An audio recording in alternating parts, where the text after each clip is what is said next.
Hi friends, ఇదిగోండి పచ్చి చేపలు తెచ్చి ఇందుగో క్లీన్ చేస్తున్నామండి. అయిపోయిన తర్వాత కర్రీ చేస్తామండి. ఇదిగోండి 2 పెద్దవి చేపలు తెచ్చి కట్ చేసి శుభ్రం చేసుకుంటున్నామండి.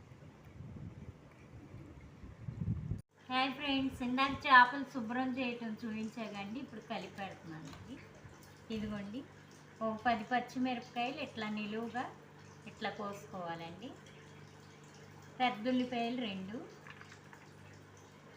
అందరు తాలింపులు వేసి అలా వండుతారండి, నేనైతే ఇట్లా కలిపి పెట్టేస్తాను కర్రీ. ఇదిగోండి పసుపు 1 స్పూన్ అండి. కారం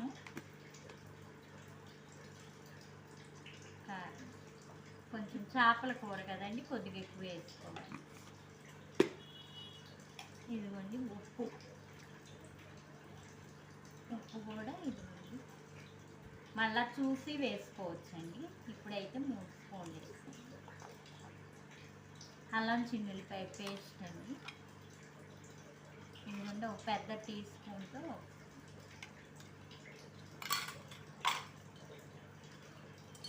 ఆయిల్. ఇదిగోండి ఇది అయితే 2 చేపలండి, 4 గంటలు పోస్తుంది.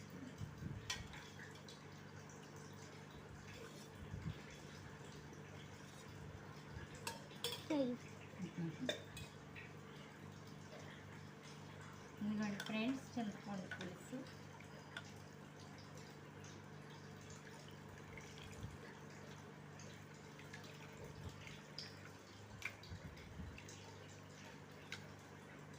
ఇలా కలిపేసుకుంటాం.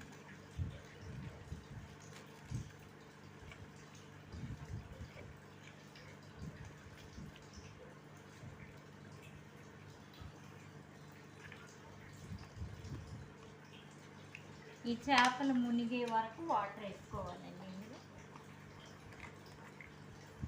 ఈ చేప ముక్కలు మునిగే వరకు వేసుకోవాలి చింతపండు.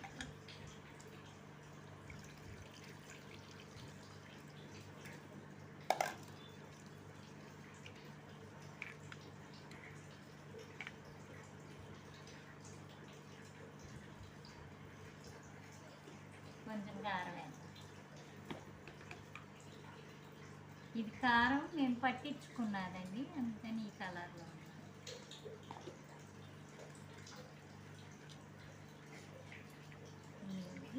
ఇది ఉడికిపోయిన తర్వాత కొత్తిమీర వేసి దించేటప్పుడు నేను మీకు చూపిస్తానండి. ఉడికాక ఈ కొత్తిమీర వేసుకోవాలండి. ఇంకేం లేదు ఫ్రెండ్స్, పొయ్యి మీద పెట్టుకోవటమే. కలిపి మీకు ఉడికాక చూపిస్తాను ఫ్రెండ్స్. ఇదిగోండి కర్రీ ఇలా ఉడికిపోయిందండి. వేడి వేడి చేపల కూర రెడీ. కొత్తిమీర వేసేసానండి.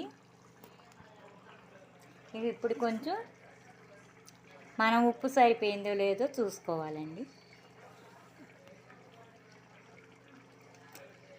సరిపోయిందండి, చాలా టేస్టీగా ఉంది. గుమ్మగుమ్మలాడే వాసన వస్తుంది. చేపల పులుసు రెడీ.